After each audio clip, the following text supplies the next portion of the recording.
the project may simply not be able to use those credits in an effective way. So it brings capital together with the ability to utilize the credits. That takes financiers like Wells Fargo coming in an equity stake. Well, okay, we have a model for that working. We've seen that happen in the wind and solar space. But with that, it brings a host of complexities to it. So if you're an owner of the project, your reliance, instead of your traditional lending arrangement where I make you a loan and I underwrite you and you're going to pay me back. Here, the credits are really driven against the project. So you're really underwriting a project. So you're saying is this project viable? Is the party who's sponsoring and operating it capable of doing it? Because I'm going to extend a certain amount of money at the front end with the expectation it will have a certain amount of production. And I think, as others have said here, what's really kind of exciting about the carbon capture, utilization, sequestration space is there is a huge breadth of opportunity, both in the types of emitters that this type of technology can work against, but in a whole host of ways that have different economics. That being said, breadth is great for CCS. That becomes one of the challenges of financing as well. Because if you're an equity owner, you're going to have to build a certain amount of internal expertise as to the risk attributes and learn to manage that. So I think one of the futures of CCS, and it's interesting to talk to, as Justin points out, the number of projects, it's not only the fact that these projects are out there, but they're becoming infinitely more replicable. And the replicability of the projects is going to be key to being able to source the financing for it, because it will take a fair amount of time, money, and resources to build up the internal expertise within an institution that's providing capital to build the level of comfort. And you will only be able to focus on arguably a finite number of technologies and processes to be effective at it. Luckily, I think there's a breadth of parties out there who are risk takers, and I think you'll find that one of the things is we start to really focus in on the opportunity set here. I would describe us in the discernment phase. A couple things need to happen. One, 45Q is in legislation, but the IRS came out and looked for comments to write regulations and revenue procedures for 45Q. That, for financiers, is going to be, nothing will happen until the regime in which that credit is available, because essentially, if you think about it, we're banking the credit. So I need to fully understand the rules of the road that allow me to capture that credit, so then I can focus on who's my customer, and when I say who's my customer, who's the sponsor and developer of that, and trying to find the best way to meet their needs, and do it in the construct that abides by not only the legislation but the regulatory guidance from the IRS. And it's my understanding that those regulations are expected to come out as early as the end of this year. Maybe it will be the beginning of next year. But with the number of projects that are currently being developed out there, I'm confident that carbon capture, utilization, sequestration is likely going to be one of the next opportunities, not only for the development sector in the climate change fight, but it's also going to be an opportunity with 45Q as quintessential to unlocking capital and bringing financing to those projects. So with that, I let you do our questions. Thank you.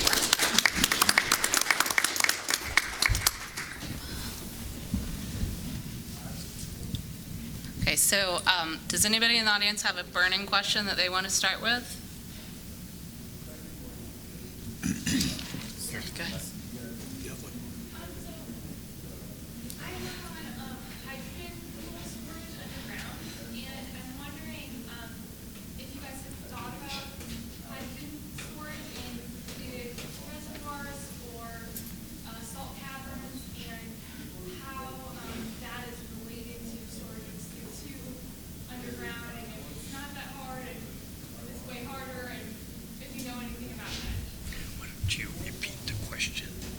Oh, okay, yeah. So I'm going to repeat the question so everybody can, thank you, that's a good idea.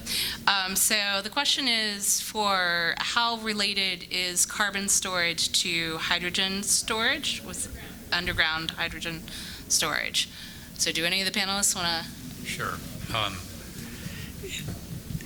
Basically, you're looking at a setting that has space, has a seal over the top so it doesn't escape, and it's also very similar to natural gas storage as well. So we have other examples of this. There are special aspects of hydrogen that make it somewhat more difficult, particularly in the if it comes in contact with steel or other metals.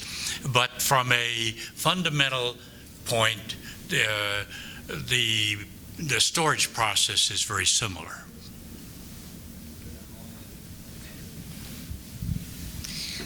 So I wanted to kind of summarize the panel. I think the two main things that we've talked about here are the degree of value of CCUS relative to emission reduction and the motivations and barriers to commercial deployment. So I wanted to see if any of the panelists wanted to discuss any of those points further. Maybe Justin or Lynn? Yeah, there's, I guess, two things that I want to mention. There was a lot of comparing and contrasting between the renewable success with the potential and opportunities in carbon capture. And while many of the policies that are accelerating the deployment and interest in CCS are similar, I think it's important to recognize that they are also inherently different.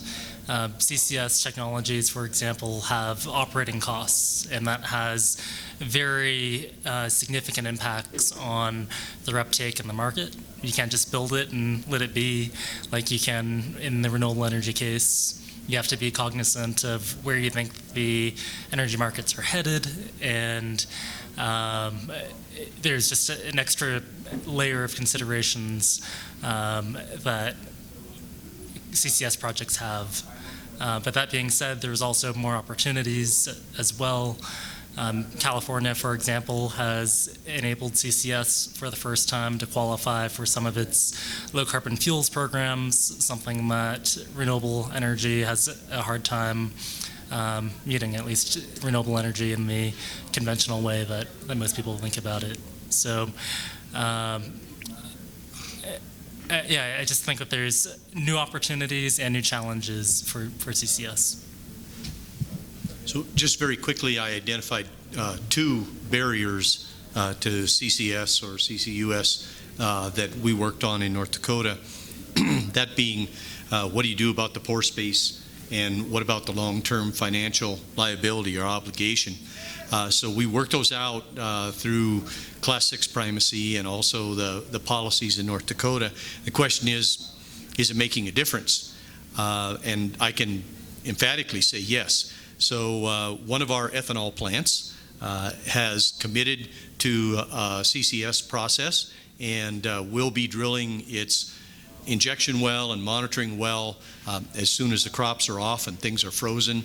They intend to begin injecting CO2 for storage in the fourth quarter of 2020, 200,000 tons a year. The second project is one of our large electric generators, Minkota. They're looking to capture 95% of the CO2 emissions from the Milton Young plant, a little over 4 million tons a year.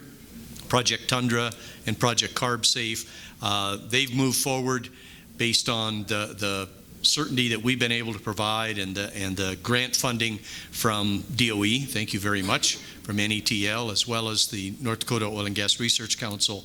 And so they are heavy into their geologic characterization phase. They have drilled a stratigraphic test well and cored it, and now they're running 3D seismic.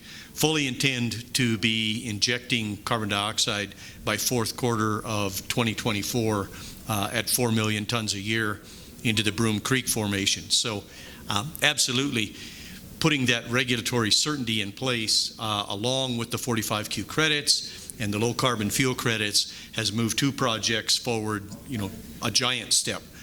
They were both absolutely in neutral or reverse without those things in place. I'll add to that. So Project Tundra, in fact, is one of the projects we've been spending some time looking at. And I don't think you can underestimate, I think one of the challenges in the space is if you come to a financial institution who's going to provide capital, taking any risk as to this long-term, that's just not a business that we can be in. And so I think these other policy efforts that the parties who are better at able, and I think North Dakota recognizing that as a key piece, I think is going to make projects like Tundra much more commercially viable and much more financeable. So I think in order for it to work, we need to see that happen in a broader geography.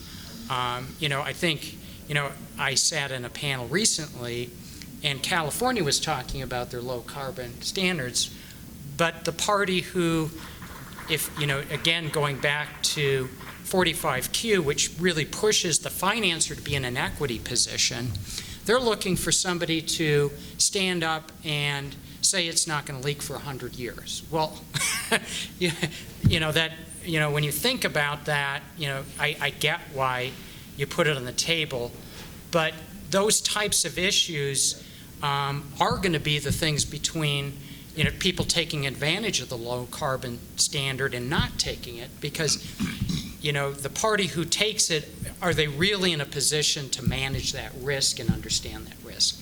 So North Dakota addresses the fact that they're in a better position to own it and manage it, and I think that's a good outcome. Okay, do we have, we'll turn to the audience again. Does anybody have any questions? Go ahead. Bob Kleinberg at Schlumberger now with Columbia University Center on Global Energy Policy. I was out for 5 minutes, so forgive me if I'm asking something that's been discussed. But as Bella pointed out, the cost of storage is actually quite low, and that substantiates the work that we did at Schlumberger. But what about the cost of capture? My understanding is it's still about $50 a ton for the annual process. Is there anything out there that promises a lower cost of capture, any new technology that you have or anybody in the audience is aware of? You want to address that?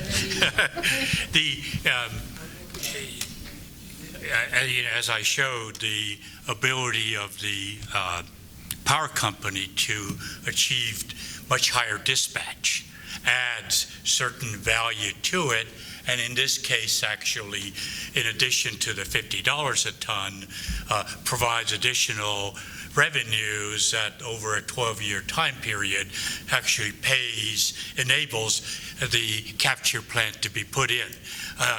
The numbers here of 1.1 to 1.2 billion for a retrofit for a 400 megawatt capture plant are probably a little on the high side. I've seen the beginnings towards lower costs. Mitsubishi, for example, has talked about at their next plant, they think they can do it about 30% cheaper. So, and that's purely from a learning type perspective. Some advances in their amine technology as well. But, there's more fundamental work that you guys are supporting to really bring down with other technologies. And I wonder if you or Justin or anybody have some views on that. So I'm going to unfortunately have to refer people to the NETL website and our capture group. Oh, Peter's going to help me. Bob, I would just say that our current baseline has it at about $46, which is commensurate with what Bella was saying about the Bellet Dam, following the project, the Sham project. I think there's a lot of hope in the supercritical CO2 side of and that's where Justin mentioned that power. So, and the point about drawing this all together is, if we can demonstrate that an integrated test, then that, and with the capital coming in off the sidelines because of the tax equity position, then we can start to bring those costs down substantially. Yeah, but I know that I've read just in the press that Exxon has been working on a electrochemical cell that concentrates CO2. And there's several ideas out there, but I haven't seen anything about cost, cost of capture from a 10 to 15%. Did you want to? You want to talk about net power? Yeah. Well, just to start off, I think it's important to baseline that we've been having the conversation, at least within this question, around coal capture costs. For every type of source, the capture costs are very different. So in the ethanol space, you can basically just compress the CO2 and it's captured. So the costs are in the $20 to $30 range. But for coal power, you have to do some fancier stuff. And when you do fancier stuff, you have higher costs. So I think the lowest cost that I've seen for more of the conventional solvent capture is around $35 to $40 a ton. It's a Department of Energy supported technology called ION Clean Energy. They're actually based right up the street in Boulder. They've done some testing at the National Carbon Capture Center, which I showed a picture of, and out in Norway at a much larger scale. So they're looking to scale up their technology at a carbon-safe program in Nebraska. So I'd say that's what the industry is shooting for in the next 10 or so years, is the $35 per ton cost range. But you're exactly right. There's more exotic technologies that are separate from amine and solvent capture. So the alum cycle, for example, would only apply to new carbon capture projects. It's not a retrofit technology. But I think their costs are in the $80 to $90 per megawatt hour range. To double check that, but it's relatively higher than their natural gas combined cycle costs or natural gas alum cycle projections, because you have to factor in the cost of the gasifier, and that adds extra costs. But on the I think you're talking about fuel cell energy. Is that right? Okay. Yeah, I think they're targeting somewhere in the same cost range. Okay. Were there any other audience questions? Go ahead. Chris Birdsall, ExxonMobil. In terms of, and I don't have the answer, but in terms of bringing new capital to the challenge, there are a lot of private companies that are announcing net zero targets that will rely on carbon offsets.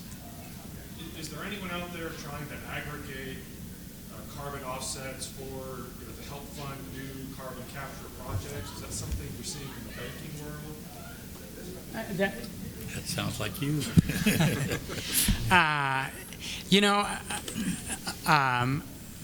That's an interesting idea. To be honest, we haven't.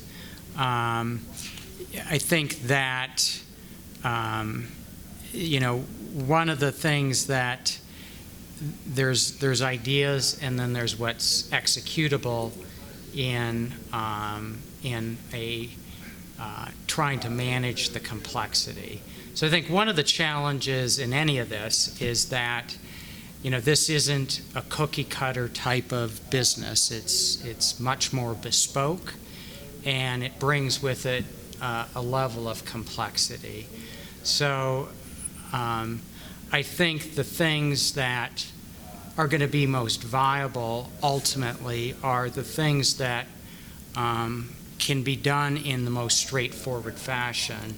I think some other things will evolve over time, but just like you look at wind and solar, that market has evolved over the 10 plus years is incredible. Not only have the costs come down significantly, but the ability for the financing sector to do a heck of a lot more volume has increased. And, like that, I think CCUS will need to start in a more sort of simple, straightforward way. I think one of the challenges, I would say, so like for instance Project Tundra that we're looking at, I mean the front end check size for that is almost $1 billion. So the idea that we would stand up and put $1 billion out the door and make payments, capital contributions into the project over its life cycle of another $800 million. What this space is really going to take in financing it to bring these projects is a consortium of parties who have different risk tolerances and attributes. And when I say that is, I'll be honest, we're fairly conservative in how we approach it. Rightfully so, we're very regulated. The benefit we have is tax capacity. We're a big U.S. taxpayer because we're a domestic bank and generate a lot of income in the U.S. So in the ability to claim credits, we have a fair amount of breadth. There's other parties in the market. Macquarie's a good example. Macquarie is a merchant bank out of Australia, and Macquarie is a big financer of infrastructure projects, but they don't have any tax capacity. So I think it's going to take bringing these different parties together that that can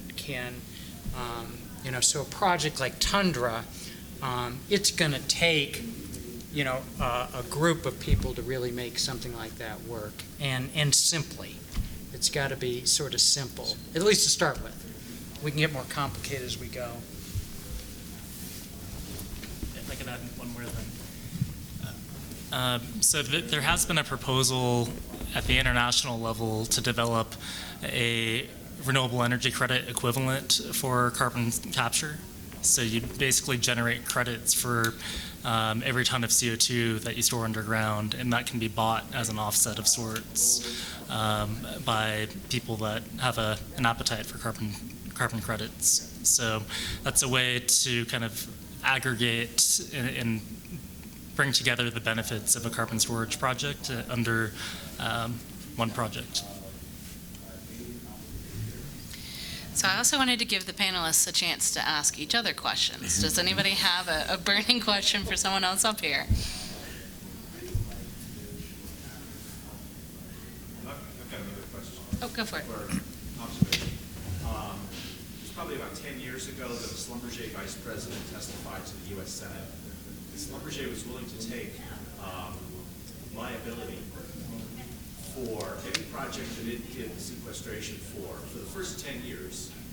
So taking care of sort of the infant mortality stage, where Schlumberger felt that you could characterize subsurface formations well enough to be sure that anything they were going to put CO2 in would be good for that long. No one's going to take liability for 100 years, as has been pointed out. But that sort of opens up the possibility of maybe a split liability where the operator is actually willing to take risk when the risk is highest, and then for the long term, no corporation will take liability for the long term. And they absorb everything to do it. I would like to say that the North Carolina, North Dakota example is really very encouraging in that respect.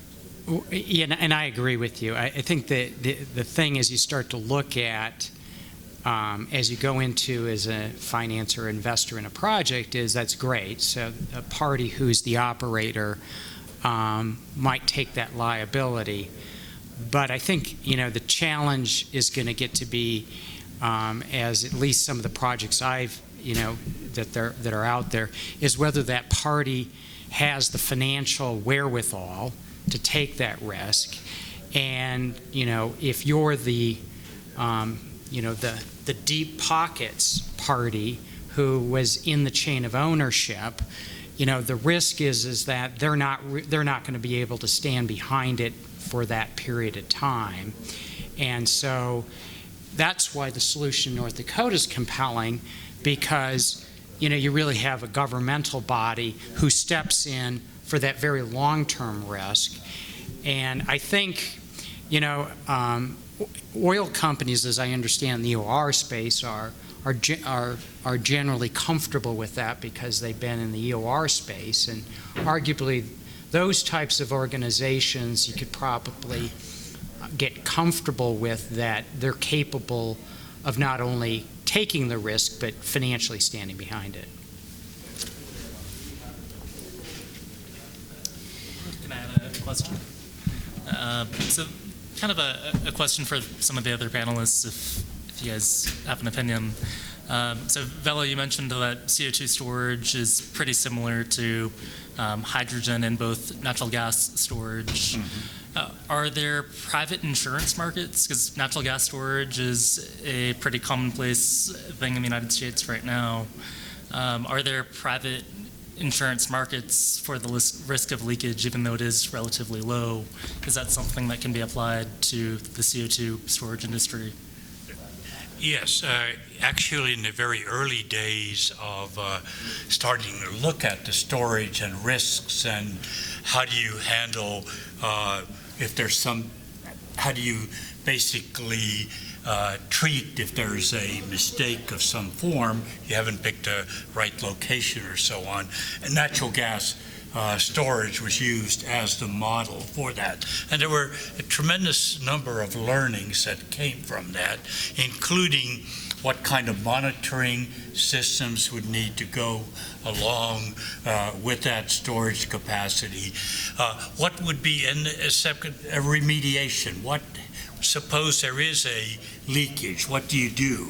And so at the early days, there were a number of reports and methodologies that dealt with that. And I think it was sufficient to basically say that we think if you pick the right setting and you do the right kind of operations and monitoring, it's safe. And in many ways, of course, CO2 is it's a non-flammable. You do have to worry about its, concentrations, but the view was that, and just like you mentioned, after you get past that pressure buildup phase and you're into the long term, that the risks go down because the pressures equalize throughout the reservoir. Sally basically at Stanford has done some really nice, Sally Benson, some really nice work on looking at that issue. And so you can begin to see over time, there are issues of operational risk, but over time the storage risk becomes less and less. So is that risk internalized by the natural gas companies, or do they go out to the market and? The natural gas storage companies internalize that risk because they have the long-term experience of how to do it correctly, how to respond to it over time. Yes. So our experience with Red Trail Energy was that they could secure insurance for the active phase of CO2 injection and even that first 10 years after injection ended. But there was no one out there willing to step up and Right. take on that other 90 years that's required under the low carbon fuel standards. Hence, North Dakota's approach of creating a trust fund and taking on that liability.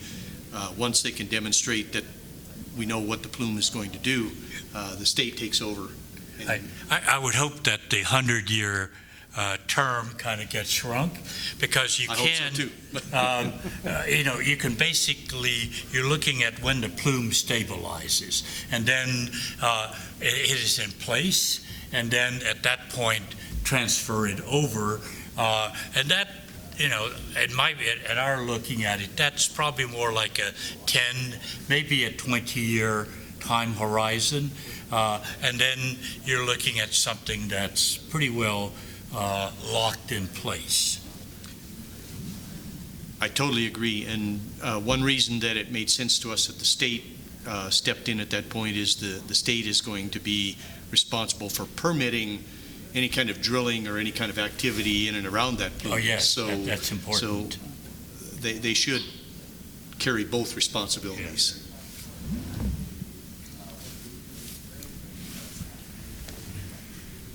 Hi, my name is Jordan Cox. I'm a researcher at the National Renewable Energy Laboratory.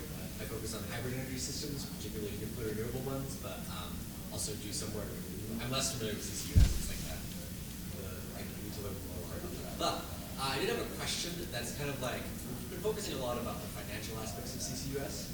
And basically the assumption of CCUS is you have some sort of capital investment that gives you access to a value stream. With utilization, you're selling the product.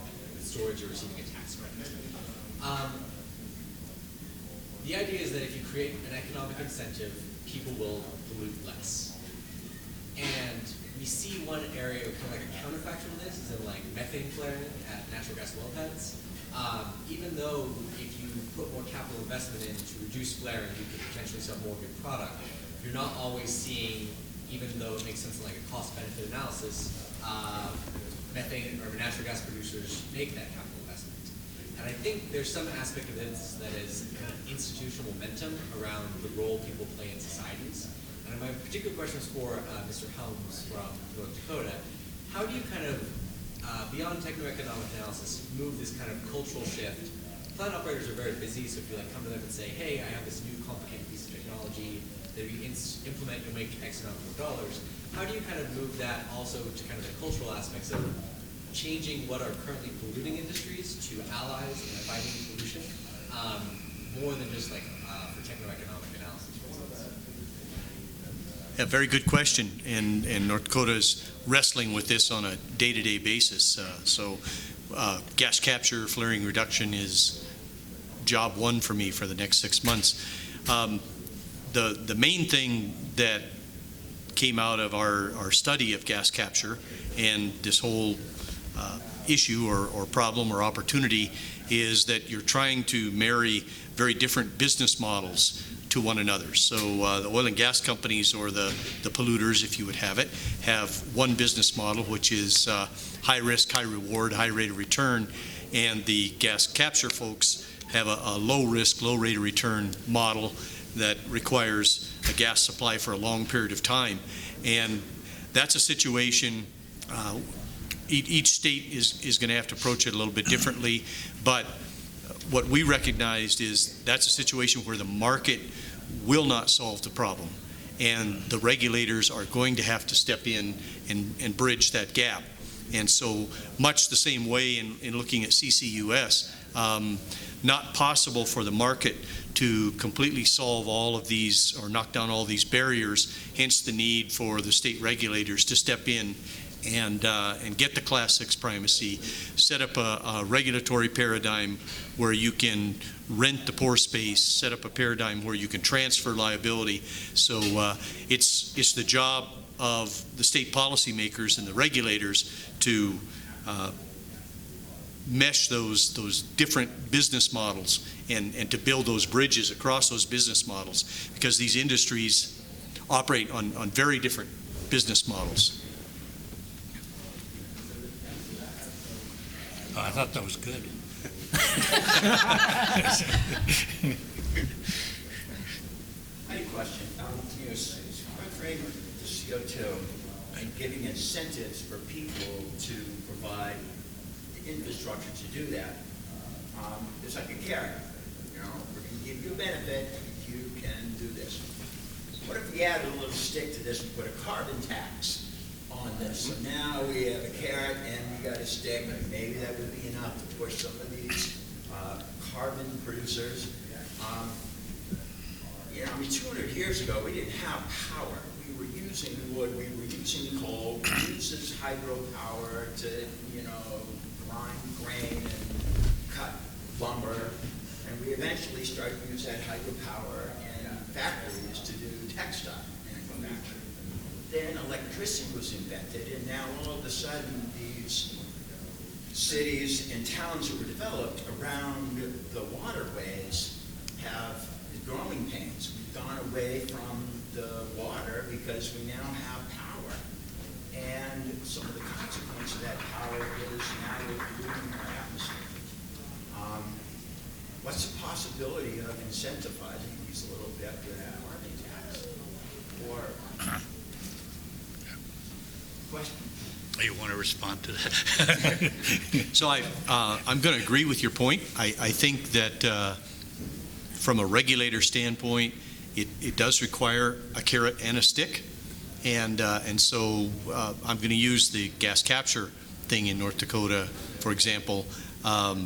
We have created incentives, no sales tax on natural gas processing equipment, no sales tax on natural gas gathering pipelines, all of these sorts of incentives. Not enough. We had to put a stick in place which said, oil and gas operators, if you don't begin sharing your gas projections with the capture folks and begin building infrastructure large enough to capture your gas, we're going to restrict your oil production, which really is a tax on oil production.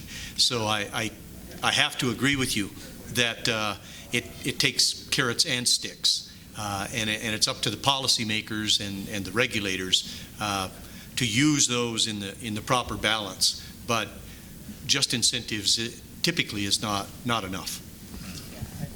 Yeah, I think that's a great point, and I think it's, spending time in, the renewable space, it was the push and the pull. And it wasn't just the credits that made it work, it was the incentives, and at least in renewable space, it was,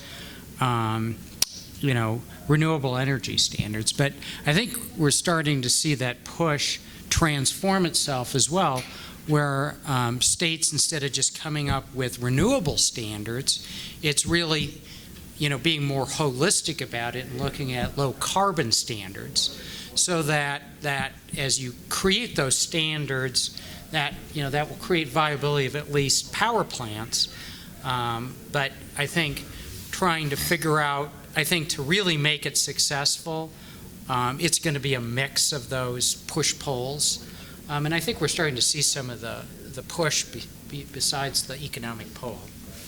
Yeah, there have been numerous attempts to bring CCUS into kind of a low-carbon standard. So far, that has not been successful, but, assuming that plants begin to talk about 95 or even 100% capture, you have green electricity, and why should you care whether that's coming from, capture and sequestration or from renewables or hydro, etc. It's all part of that. Clearly, the economics behind it are different, but that does create kind of at least an opening to have a stick. I received my electricity bill last month, and there were rates that were applied to the bill. And then I got a phone call and say, well, if you switch to this company, we can lower some of your rates and pass that savings on to the consumer. So what if the consumer has an option to purchase green power? To say it may be a little bit more expensive, but I'm willing to pay 2 cents or BTU or whatever to help subsidize the green aspect of clean energy. my wife got that letter and phone call, and she bought in. So we do buy green electricity in where I live. So, and just another thought. But it's her doing, not mine. Okay, so over the last hour and a half, I've watched it go from daylight to dark out there. Dark hit about an hour ago. So I want to thank everybody for their stamina in staying through this panel. Does anybody have one last burning question before I let everybody go? All right, thank you guys.